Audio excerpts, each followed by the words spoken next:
Good evening, ladies and gentlemen. Welcome. Has anyone not been to one of my seminars today? Okay, then let me, just for you, let me mention, if you feel you want copies of the presentation, rather than take notes, just leave your business card as you go out with someone there, and I'll send you an email link where you can download the presentation, and indeed the other presentations that I've given, that I've been involved in today. Okay? Good.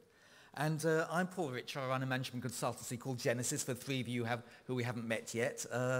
We work on anything to do with online travel, online e-commerce in the travel industry, and offline as well. And in the next little bit of time, I'm just going to talk about some of the latest tech trends, technology trends that are happening. It's the 50th anniversary of this little ICL 1301, a lovely little computer. Actually, we can see it in action. There we go. There it is in action. Isn't that nice? Let me just turn the volume down while I'm talking. Someone has said quite rightly that, of course, our smartphones were much more powerful than this beast. What it was used for, that one, was actually to do currency exchange calculations from sterling, as it was then in 62, in pounds, shillings and pence, to more sensible currencies. In fact, did anyone hear Buzz Aldrin yesterday on Radio 4 between 6:30 and 7? No?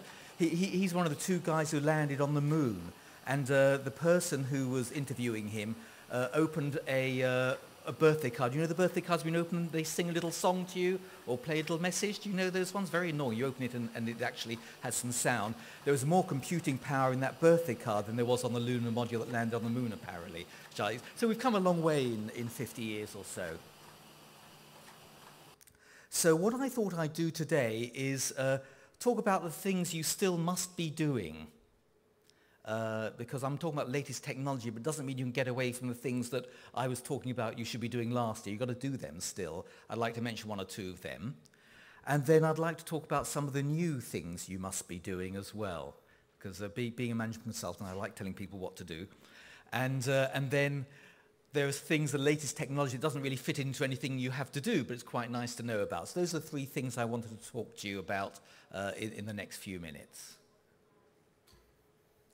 So the things that we must still be doing is, well, you know, you've got to have a good product proposition. You've got to have something that people want to buy. There's no getting away from that. If you're running a lousy hotel, a Fawlty Towers type hotel, who remembers that program? Yes, great, I still watch those things. You're not going to get away with it now. Everyone's going to talk about it. So you've got to have a good product proposition. You've still got to do online sales. I'm going to be talking about mobile, but loads and loads of transactions being done on the web. And you've got to differentiate your business, and I'll explain why. So let me go through those three things.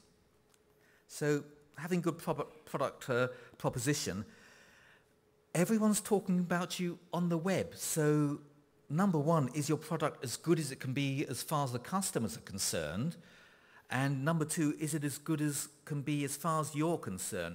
So as far as the customer's concerned, they don't care how much money you spend on your product as long as they find it wonderful. So it's got to be an effective product. For you, you really care how much you spend on your product, so it's got to be efficient as possible. And that's more so than ever, because in this world of social media, people will be talking about you. If you're doing a good job and you've got a great product and it's at a great price, people will spread the word. And unfortunately, the opposite as well. What's interesting, I don't know if it's true or not still, but I always think the world of social media, TripAdvisor, and all these online social media channels tend to be populated by extreme or polarized views. If people thought your product was okay, they're not going to bother mentioning it. If they were happy with it, it's fine. If they were really blown away by it, they thought it was fantastic, they'll certainly tell their friends. If they thought it was really lousy, they'll certainly tell their friends. So the world of social media seems to be one of polarized views. And I was looking for a poor product proposition I could show you, and I quite like this one here. Let me show you a poor product proposition. The worst plane flight ever.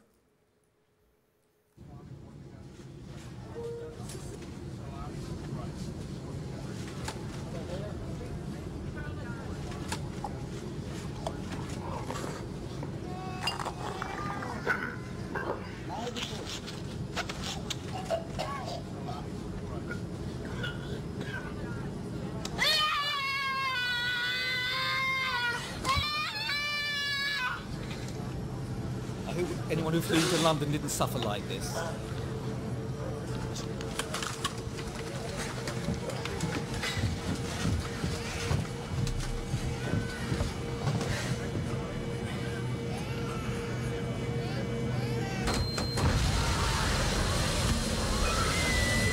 Das Leben ist anstrengend. Well, yeah, it's a Princess Cruises advert, but it's a nice one. Let's wait for the punchline. Genießen Sie die Schönheit und Ruhe einer Princess-Kreuzfahrt. They arrived just in the right place. Has anyone been on a flight like that? Is it? Don't mention Ryanair, it's not fair. Online travel's growing very fast indeed. Here's some statistics from 2011 to 2016. What's interesting is the real growth markets in the next few years. And if you're an inbound tourism business, bringing people in from around the world, you might want to think about these markets: India, South Korea, Brazil, China, the BRICS, and Russia. Oh, even Australia gets a look in there. Australia, US, you can see, and the UK as well, these mature markets, the growth is slowing down. The big growth is elsewhere now. And so I always talk about this every year. This is my 5-point plan for doing well on your website, which I need to mention. And it's all common sense. It's amazing how many people don't do it. So those of you with me last year, you'll have seen this. So it's at the start, match the expectation. Hands up who just pays for advertising on Google. Oh, a few. Oh, gosh, there's some who don't. That's good. I don't know what you're doing nowadays, but if you've got an advert for a beach holiday in India and you sell beach holidays all over the world, that beach holiday to India advert should land on the page that says beach holiday in India. Match the expectation. It's amazing how many people advertise a specific product and then send the people who click through to the homepage of their website. Why would you do that? You've got to match the expectation. So any advertising you're doing, even if it's newspaper advertising, online advertising, banner advertising, make sure if you're pushing a particular product proposition, a particular product, that actually the landing page that people arrive, match the expectation of the advert. I'm sure you all do that anyway. You've then got to provide all the information needed to make the sale. It's amazing how many travel websites out there don't provide all the information that people need to know. You've got to do it in a nice, orderly fashion. I'm not going to show you any slides or screen captures of websites about this, but a lovely way of arranging information is in tab format. So people can see the tabs on the page, they're all there. Tabs on the page are all there, and people can just click on the information that they need to know. So make sure that you put yourself in the mind of your customer and provide all the information that you need to provide them so they're happy to buy from you. And once they're ready to click through and start making that booking, travel booking is very complex. So signpost the journey quite carefully. Have nice clear buttons to move people through. And you'll see on a lot of more successful websites, we had lastminute.com speaking before, I've seen this on First Choice and others, the action buttons normally have a verb noun, book now, check availability, and they're quite often in a contrast color to the rest of the website, and that's the only place that color is used on those action buttons. And give the customer confidence to do the deal. If you belong to travel trade associations, if they're spending money, you need to put Visa, MasterCard logos up there. Put all the logos you can up there. Make sure there's a phone number and address on your website. I run a website, a hobby website called travelfromhere.com. It's like an old-style Yahoo directory. It's not very exciting. It's just a hobby of mine. And websites submit themselves to be included in my directory. If they don't have a phone number or an address on that website, I don't include them. We just don't bother. So I hope, is there anyone here who's got a website that doesn't have an address or phone number on? And prepared to admit it? No, okay, well, quite right. If you do, then you know who you are. You've got to change that. You've got to give customers confidence to do the deal. If they know where to find you and how to contact you on the phone, then they'll more likely do business with you. And then your booking process, have a look at it and make sure it's as simple as possible. I did a website audit for a customer earlier this year, and they were getting customers entering into their booking process. There was one complex page where 95% of potential bookers left. And all they had to do was fix that one little bit of the booking process, and they could have all that 95% of customers who might have booked but didn't bother in the end coming through their booking process. Check your booking process. Is it as simple as possible? We'll see. There's always room for improvement. Unfortunately, improving your online presence is a never-ending task. And A/B testing yields benefits. I saw a presentation a couple of months ago from Disney, and they have this little booking button here. I don't know if you can read that. That says search flights. And they tested that button. They test everything on their website. They did one in orange, blue and red, and they did big ones in orange, blue and red. And they tried them all out against each other to see which one was most popular. Hands up who thinks red won. Blue? Orange? Okay. Well, that's interesting. And what about, you haven't all seen this presentation, have you? And who thinks large won as opposed to small? And who thinks small won? Okay, well, funnily enough, it was this small orange button one, and it achieved 8% more click-throughs than the other buttons. You wouldn't believe it, would you? It was interesting. We've seen more examples of this, and actually everything is so counterintuitive in what users actually do. In the olden days, last year, you would have maybe got a group of users sitting around screens, and you've been tracking their eyes, you've been videoing them, you've been asking what they think. Actually, A/B testing on your website is the way to go, because very often users, if you ask them what do they like, what do they do, what do they think's best, they don't know themselves. So actual A/B testing, testing one thing against another, drop the bad one, keep the good one, try it again, is really the way to go. If you've got a high volume website, you could be doing that yourselves, tracking the results.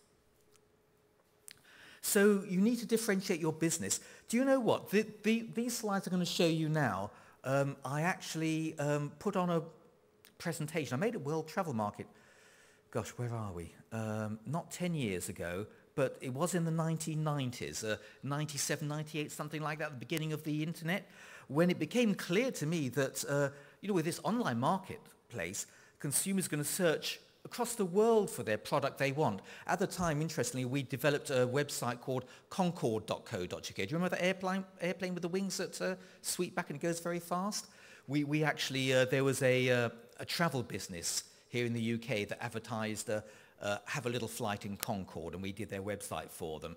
Having their website online available to UK consumers, they got a booking to charter the whole of Concorde from a British Airways office in Spain. I mean, it was incredible. You're on sale globally. And what that means is people are searching for the particular products they want, and they're searching around the world. Meanwhile, the people with big marketing budgets are trying to encourage consumers to come direct to them. Why go to Google when Thomas Cook's a household name, and you trust Thomas Cook? You go straight to thomascook.com, perhaps. Or Travel Republic, or Expedia, or people who have loads and loads of money to spend on advertising. So if you arrange the online marketplace like this, you divide up into businesses large and small, and business focus. Are you a niche business, a specialist, or are you trying to sell everything? Are you a Thomas Cook, or are you a Himalayan climbing Trek Adventures holiday company? The online marketplace looks like this. You've got global players who are spending lots of money, and they actually end up in that top right-hand corner. They're large, and with their marketing budgets, they can afford to sell to anyone because they've got brand power. Down the bottom, you've got specialists who can't afford those marketing budgets. They've got to specialize in particular kinds of product.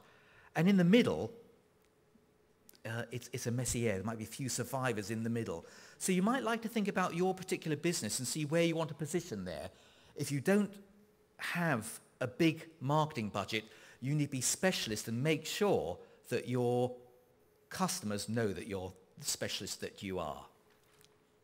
The general travel agents who would actually sit in the bottom right-hand corner, small businesses selling lots of products, they're not going to survive for much longer. So let me talk a bit about the new must-dos. Social media, we've covered that today. Guarding your reputation, that's part of social media. I'll talk a bit about that. We've spoken here in other seminars about mobile and tablet. we haven't really spoken about online self-service and personalization here today. So let me go through those things. Let's start with social media. I love this cartoon. The social media expert says, if you give me lots of money, I will do various vague things to increase your web traffic. Wow, says the boss, I would have been happy with just various things, but vague as well, that's just great. And then he hands responsibility over to the project manager to actually make the vague and vague things happen. So I like that. For a lot of people, that's still social media now. Who's got a Facebook? Sorry, let's start. No, not who's got a. Who hasn't got a Facebook page for their company yet? Yes, is someone prepared to admit that? Okay. Or let's do it the other way and see how lazy you are. Who's got a Facebook page for their company? And okay, some people didn't put their hands up. That's lovely. I've got one for mine. I've got about 8 likes on it now, and they're one particular likes management consultants. But if you look at these people here, they're doing quite well. Australia does well for itself. 3 million people like Australia. That's probably more than people live there, I think. But who knows population of Australia? I don't think it's much more than that. But these people are doing very, very well on Facebook indeed. They've got lots of likes. And interestingly, you can see how many people have been talking about these brands as well. And you do need to be on Facebook. What you do there could take a whole presentation in its own right, but you need to be there and you need to be engaging, having conversations with your customer. There are companies that do it quite well, companies like Hostelworld, where they'll put little questions up. What's your favorite restaurant in London? And suddenly they've got a conversation. People are typing their favorite restaurants in London. What museum would you see in New York if you only had one day there? And people are typing, asking questions, Hostelworld, and they're actually getting people to interact with them and answer. They've got conversations going. They've got people who are having conversations with a brand. It's great. The way they set this up, the way most people set these things up, is to use an application like Hootsuite or some other, where you schedule all your Facebook posts you want to do for the week. Do it on Monday morning, just leave them coming along, just at the right time on the right day. You don't have to be there online actually doing it yourself. You can just get it all set up. Facebook's very important. Twitter. Gosh, here we are. Lots of people on Twitter, over 465 million accounts. I actually see Twitter as more of a service channel than a sales channel. Facebook, you might drive some sales traffic. Twitter is about having much shorter term conversations with your customers, possibly when they've got problems, maybe when an airport's shut or a train's broken down or the hotel's flooded and they need attention, which means someone within your customer service department needs to be on Twitter the whole time. I do see people tweeting deals, travel companies tweeting deals. I'm not sure that's what Twitter should be used for particularly. Does anyone disagree? Does anyone agree? Oh, thank you. That's very kind. Thank you. Anyway, Lady Gaga's the most popular person on Twitter. Come on, hands up who follows Lady Gaga. 90 million, there must be one of you here. No? You do? Excellent. Fine. I don't know what she says. Justin Bieber's too young for all of us, so I don't think any of you will be following Justin Bieber. I really don't know why Katy Perry's there at all, but she must have done something useful. People like to know about each other's lives, but in the context of travel, I think people want to know how to tweet. I have shown last year some tweeting going on between someone who's monitoring their brand on Twitter and saw a complaint and intervened and actually turned a person who was a complainer into a person who was a brand enthusiast. So you might like to actually monitor tweets for your brand name and see if people are talking well or bad about you, and maybe in a nice possible way intervene. Oh yes, and Twitter's growing, yes. So 11 Twitter accounts created every second, and they've actually got advertising revenue. I was surprised about that, but there we are. And 1 million accounts added every day. Here's Flutter. Who's heard of Flutter? You haven't heard of Flutter? Let me show you the Flutter video, if I can get my mouse going.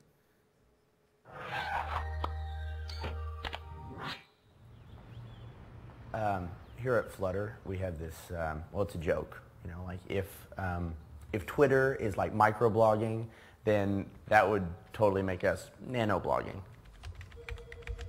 Zach and I were sophomores at the time at Stanford when we came up with the idea. Everyone was starting to Twitter, and we were thinking, you know, what's the next big thing? Can we take this to another level? And that's when we dropped out and started Flutter. I think a lot of people don't have time to Twitter. it just takes too long to compose a message with 140 characters, and then you start getting bombarded by a few tweets, and it's like hundreds of characters that you have to read. We limit our users' posts, or flaps is what we like to call them, because it's like hummingbird's wings flapping, which is like really fast, which is like, you know, faster than a regular bird tweets. We limit it to 26 characters, so one full English alphabet is the maximum flap. So Flutter can also take posts from all sorts of sites, Twitter, Facebook, MySpace, I guess, and it automatically shortens them to 26 characters. Like, let's say my friend tweets something like, working on some new designs for the album cover and watching Project Runway in my underwear, LOL. Let's see what Flutter comes up with. It's not just about character limit either. I mean, we are working on ways to fully integrate Flutter into your daily life, so you hardly even have to think about what you're posting. We're developing an iPhone app that allows Flutter to know where you are at any given moment and then flaps automatically. So let's say Kim is walking down 9th Avenue and decides to go into a Starbucks. The moment she walks in the door, her Flutter account will automatically update to say, Kim get coffee. Now let's say after that soy latte, nature calls. Then Flutter will update to say, Kim in bathroom. Okay. I think it's awesome. No, it wasn't serious. But not bad idea, though. They might make some money at it. It's 26 characters, sounds very fast. You've got to guard your reputation. Next subject. I played United Breaks guitars every year. It's just such a lovely song. Who hasn't yet heard United Breaks guitars? Oh, gosh, I'm going to play it again. All right. Because it's great fun. In 2009, I think it was, Dave Carroll down here went on to, did a trip on United Airlines. Unfortunately, they broke his guitar. He complained, didn't get anywhere. He threatened to put a song up on YouTube about it. 2009, well, he's got 12.5 million people not liking United at the moment. And these are the most recent posts, comments. 3 years later, and United still sucks. Teacher showed us this in class today, so all the kids know not to fly United as well. I'm a music student, thank you. No way I'm travelling with them and risk my instruments. In 2009 he put this song up, and 3 years later people are still complaining, still anti-United. Does anyone want to hear this? Oh, all right, I know. It's lovely to listen to. Even if you've heard it before, it's just great fun. In fact, those who know can all sing along now. I flew United Airlines on my way to Nebraska. The plane departed Halifax, connecting in Chicago's O'Hare. While on the ground, a passenger said from the seat behind me, my God, they're throwing guitars out there. The band and I exchanged a look, best described as terror, at the action on the tarmac, and knowing whose projectiles these would be. So before I left Chicago, I alerted 3 employees who showed complete indifference towards me. And so it goes on. You can see the rest on YouTube. It's nice. It's amazing. So 12.5 million people have seen that. United got something wrong. I did have a note of their response once upon a time how they responded, but shan't worry about that. The point is there, though, what's your reputation online? Are you looking at what people are saying about you? Uh-huh. Oh, you are? Okay, so someone nodded sagely there. Okay, that's lovely. Yes? Well done. Excellent. You need to know. And then if people are saying bad things about you, well, you'll just have to try and address that in the best way you can. We're human beings talking to human beings. You probably just saw this little chunk of mobile infographic in the last presentation. The point is, mobile's big.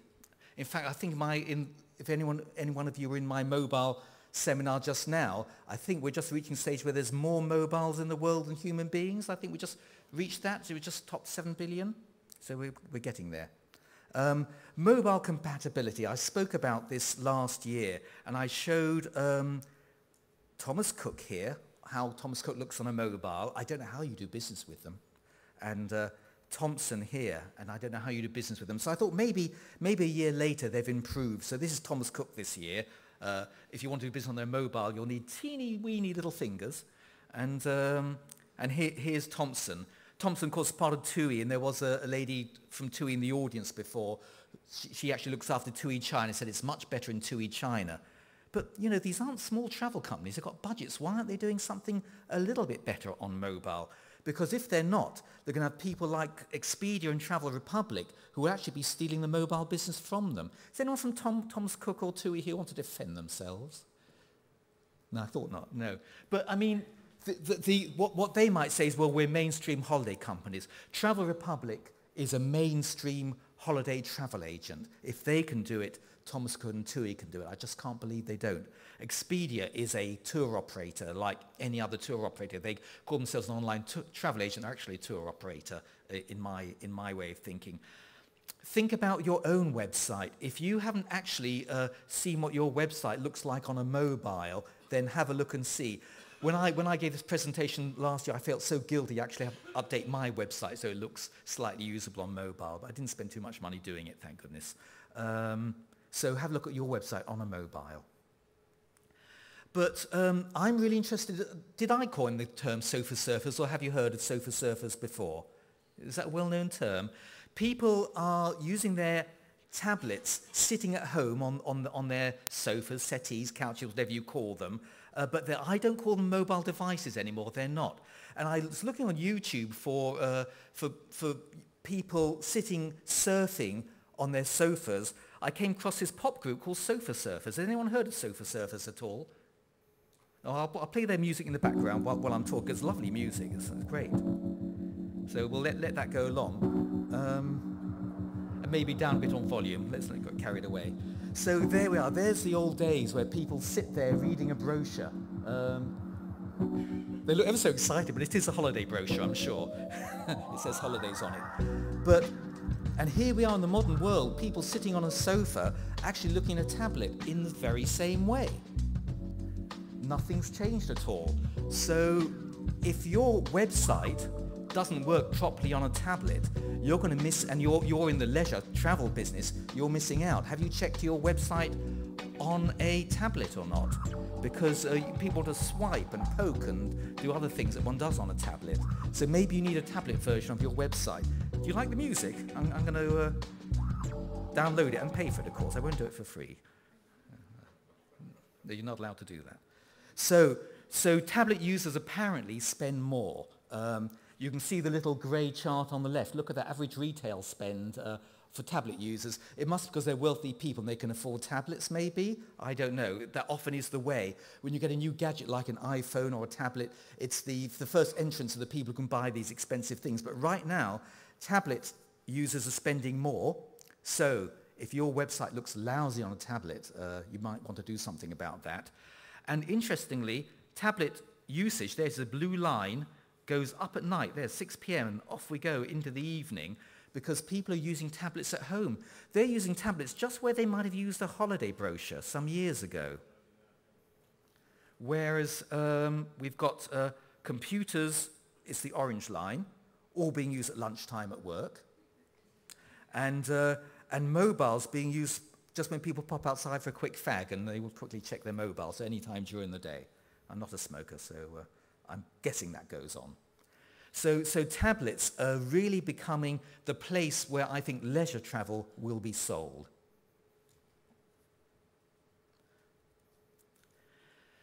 Gosh, you've got to have lots of different versions of your website. It's a bit of a pain, isn't it? Unless your website developers are using HTML5, which apparently can do clever things. It does on this website called traveloregon.com. You can try this yourself. If you've got a big PC screen and you're looking at traveloregon.com, you'll get this menu along the bottom there. Can you see that? In fact, when you scroll the pages, that menu along the bottom stays there the whole time on their desktop website. If you actually then just drag your browser down in size till you're more like 7 or 10 inches, you get a different version. The bottom menu disappears. And if you actually go and check traveloregon.com on your mobile, you get a completely different looking website at all. This is all one website, but it's using HTML5 to repurpose the content for the design of the screen you're looking on. I just hope there's no technologists in the room and I've got this right. If there are any technologists in the room, you can correct me later on, but that I think is a big advantage of HTML5. You two look very knowing there. Am I getting this wrong? No. Will it do? Responsive web design. That's it. You heard it here first. Thank you very much. So you've got a chance of maybe not doing a website for your tablet and a website for your mobile and a website for the desktop PC, but maybe having the one website where the design changes, but all the back-end connectivity through to your reservation, booking, and payment systems remains the same. Online self-service is a big thing now. Self-service, according to the lady who spoke from BT on Monday afternoon, did anyone hear her talk? Dr. Nicola Millard, was anyone there Monday afternoon? She was fantastic. Yes, wasn't she great? She showed us this chart here, which shows that because you can do so many simple things online, on your mobile, on the web, on your tablet, when people actually telephone your call center, they're interested in having more complex conversations with you. So this was a little survey saying the calls I make to organizations are more complex as I'm doing simple things via their website, and lots of people agreed. No, that was easy. So what we're getting now is manage my booking. So Thomson Tui have a manage my booking on their website. And let's just see, what can they do there? I'm not logged in, so I don't know what they can do there. Lots of airlines doing this, British Airways are doing this. Log into your booking and assign yourself some seats, pay for an upgrade, print off your own boarding passes. British Airways doesn't want to spend money on printing, you have to do it yourself now. And even people like Holiday Extras will be allowing you to view, amend or cancel your booking. So I don't know what your online capabilities with your business is, but people are now expecting to be able to be online self-service, doing more than just making the booking. They actually want to be able to manage their booking a bit. This is great for you because then if you've got your automated system set up, if you're selling, I don't know, let's go back to Disney, if you're selling a holiday to Florida, you can have your automated system sending out emails saying, have you bought your excursion tickets? If not, just log in to manage my booking and you can buy them there. And you can be upselling in a fully automated fashion. Have you bought your car rental? Have you bought an executive lounge entrance for the airport? Can you park your car? Do you need an overnight hotel? People should be able to be doing all this for themselves, and you could just be sending out automated emails saying, well, these people haven't bought an overnight hotel, send an email out to them, let them do it themselves. Wonderful. Self-service upsell, I like that. So if you're not quite that advanced on the web or any other online device, you might want to think about that. And personalization, David, you'll recognize these quotes because I borrowed them. This is the process of using customers' information to deliver a targeted solution. People prefer to receive promotional offers that they know about. And these are some of some figures that have seen that where companies have personalized, they've actually found an increase in sales. Here's a page that I captured from Amazon for myself. If we all do this well, it'd be fantastic. I just bought myself a tablet, and look, they're trying to sell me a tablet. Well, I didn't buy it from them, they're too expensive, but they're trying to sell me tablet. This is the one I bought, £387, but I got it at £285 somewhere else. Sorry, Amazon. But they've shown me a whole selection of tablets. They know my daughter likes Naruto and uses my account, so they're advertising the latest Naruto book. I don't know how they know that my daughter and I watch Doctor Who together, but they seem to know that. They must have been watching my TV. I don't know how that happened. And what else have they got down there? Sorry, oh yes, and they knew I got an iPhone 5 and I might have wanted a case for it, so they're trying to sell me cases down there. They're doing ever so well. Does your travel company do anything like that in the form of personalization? Do you do anything to personalize? It's a big thing now. If Amazon can do it and everyone in the world's getting used to this now, maybe you have to be thinking about doing it for your own travel company. So there's all my my must-dos for lectures. So let's just have a look at some latest technology. Excuse me, I'll just take a little sip of water. Latest technology. Here we go. Mobile data roaming is affordable. Do you know what? I went to Europe for a couple of days the other day, and Vodafone just charged me £3 a day now. What's that in euros? Is that euros getting a bit weak now? So maybe it's €4 perhaps. To actually use my UK data plan and my UK mobile call plan in Europe at £3 a day. So I have my unlimited data, my limited calls, my limited text in Europe at £3 a day. So I think mobile data roaming is becoming affordable. And because of that, we can do things like this. We're heading to Lake Tahoe. It'll be a last minute, but I'm going to book that hotel. He's booking a hotel. He's going to try and book it before he gets there.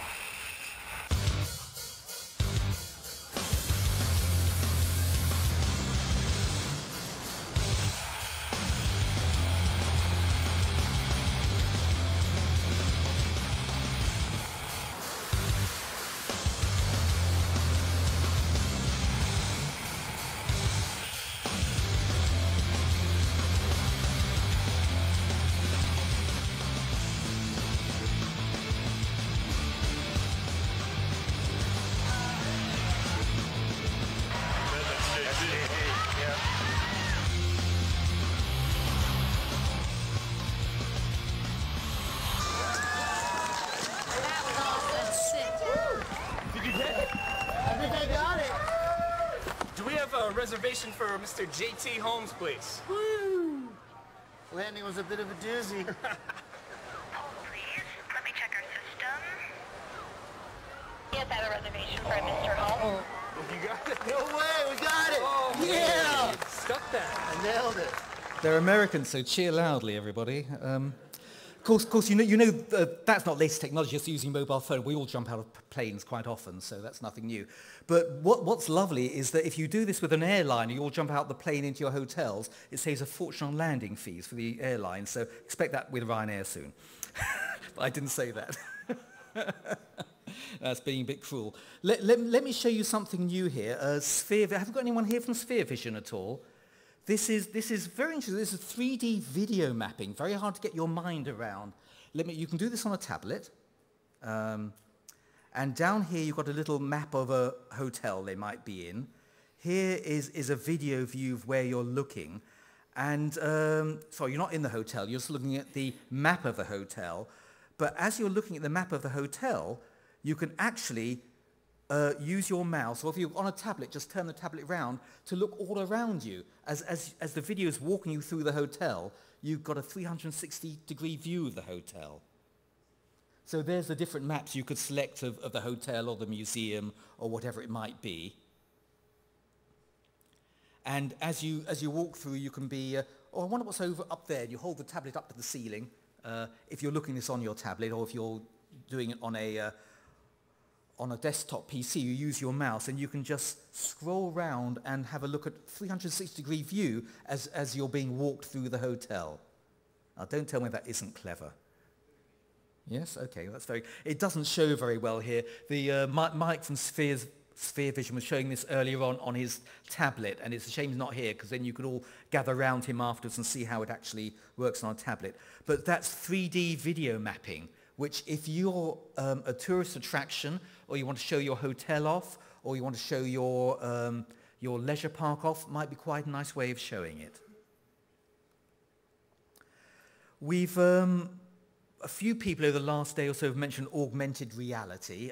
This is where you hold up your phone in front of you, walk into a lamppost, which you can't see is there. No, you don't do that, sorry. You hold your phone up, and it actually augments the picture that it sees. Let's have a look at this.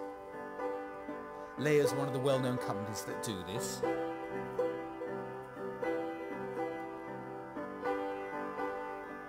Layer is a platform where everybody can create their own fantastic augmented reality experiences.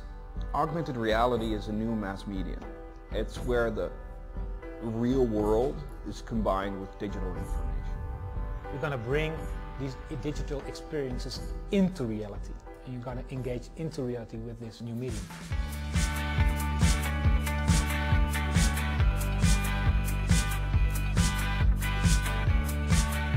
Today with Layer you can experience history art. ATM finder, real estate for sale, how things looked 10 years ago, 50 years ago, 100 years ago.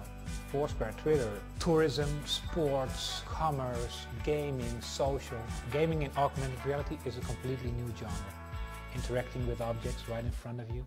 You know, we got crazy shit on there. It's you moving around, experiencing it. Whatever you That's want, a Dutch whatever you expression. want to see, it's all in there, inland.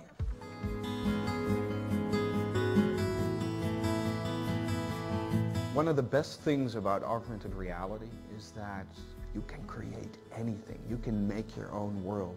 There are no barriers, there are no limits to what is possible when your reality is your canvas. So there we are. Crazy shit, he said. Yeah, well, there we are. I wouldn't say that myself.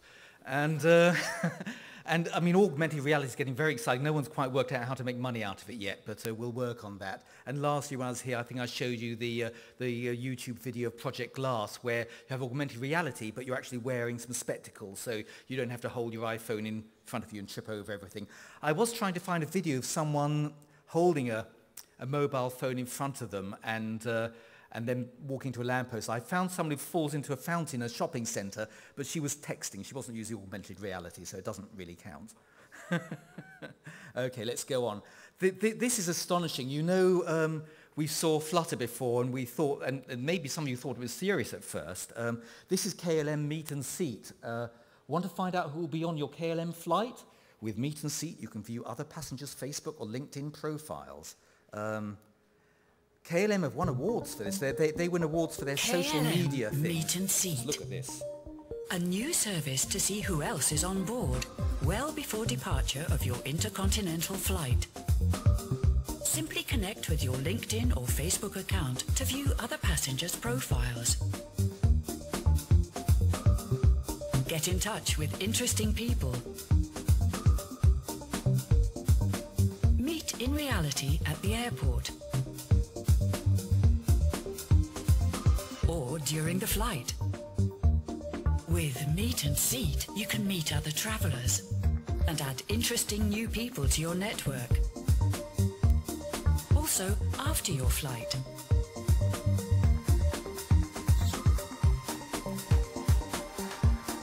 Make your flight a journey of inspiration with KLM's Meet and Seat. They're serious, they've done this. Has anyone used Meet and Seat? Is anyone going to use Meet and Seat? I can only imagine that it's all the guys are using this and all the girls saying, no way. That's why the two guys met up and shared a taxi in the end. They probably shared their disappointment that they were the only two people who could meet and greet. But it's a nice little service differentiator for KLM, so not a bad thing at all. I'm not sure it's going to take off particularly myself. So that wasn't meant to be a pun. The thing is that we've got a world of opportunity now. We've got all these new entrants coming into our travel industry. We've got Blink Booking, which might make some money, ultra last-minute bookings, how they differentiate themselves from lastminute.com, hotel.com, and everyone with big budgets, I don't know, or maybe they just get bought, which is easy. So I think Blink Booking has deals in place for hotels, so if you stagger out of a party at 6 a.m., as most of you probably do if you're in travel industry, you can find a hotel for that night. I'm not sure what discount you'll get for the last hour of the night, but there we are. Hallstreet.com, which allows you to resell your hotel room that you've bought. If you've bought a hotel room for 2 weeks through Hallstreet.com, you only wanted one of those weeks, but it was a great deal, you can sell that second week to another Hallstreet.com user. Peer-to-peer business, very popular. Fly Victor, quite a few will have executive jets, and if you want to fill it up with other passengers to just help offset the cost, Fly Victor's a place to do it. They'll actually, you can actually share your executive jet seats with others, and just to help offset the cost a bit. And then, of course, there's Airbnb, which is an old new entrant to the industry. They've been around a while now. Peer-to-peer accommodation. Don't stay in a hotel. Stay in an Airbnb's members' apartment somewhere or their house somewhere.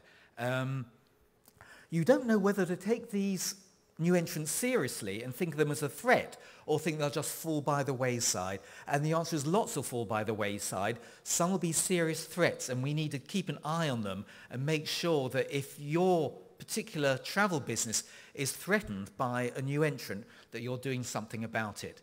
And a good example of that, of course, is going back to the TUI Thomas Cook mobile sites I showed you, and how Expedia and Travel Republic are looking so much better on mobile. That's an example. So here from futuretimeline.net is their vision of what might be happening from 2060, 50 years from now. Global political and economic systems are in a period of immense transition. Nothing's changed. Flood barriers are erected in New York. Nothing's changed.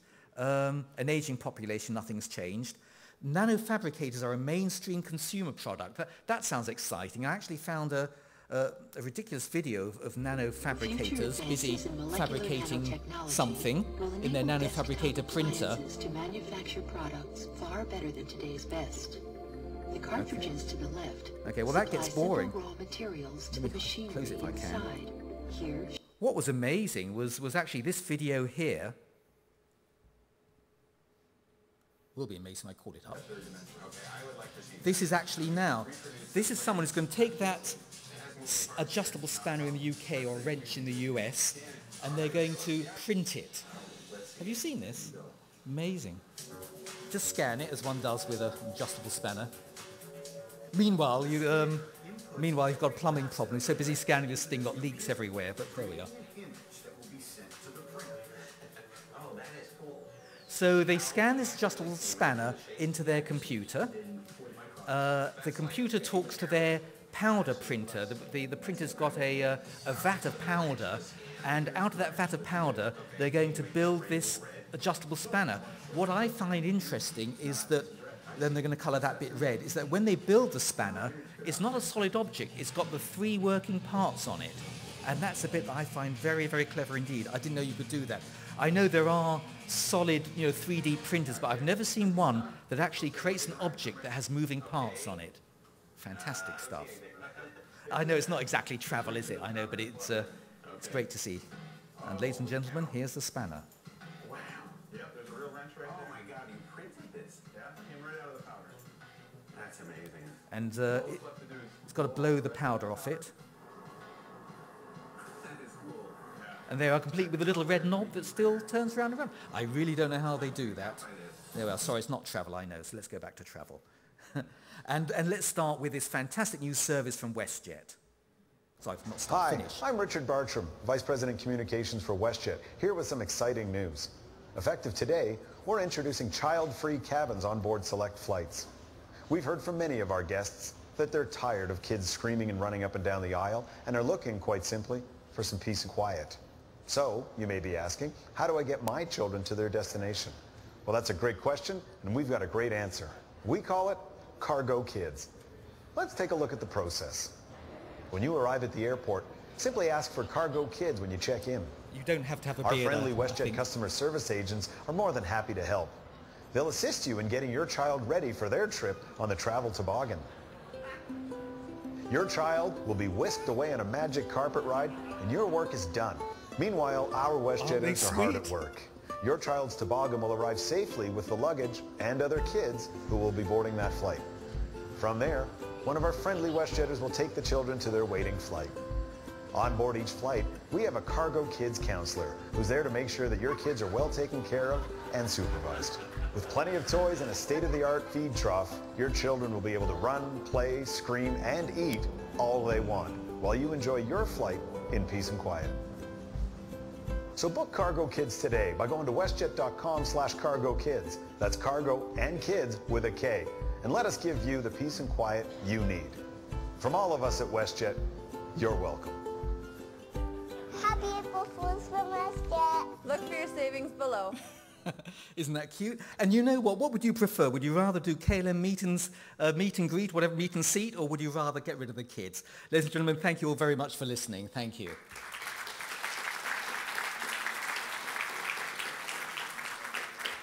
It's very late now, so I won't take questions, but if anyone wants to pick me up on any aspect of my presentation, I'm here. Thank you all. Thank you.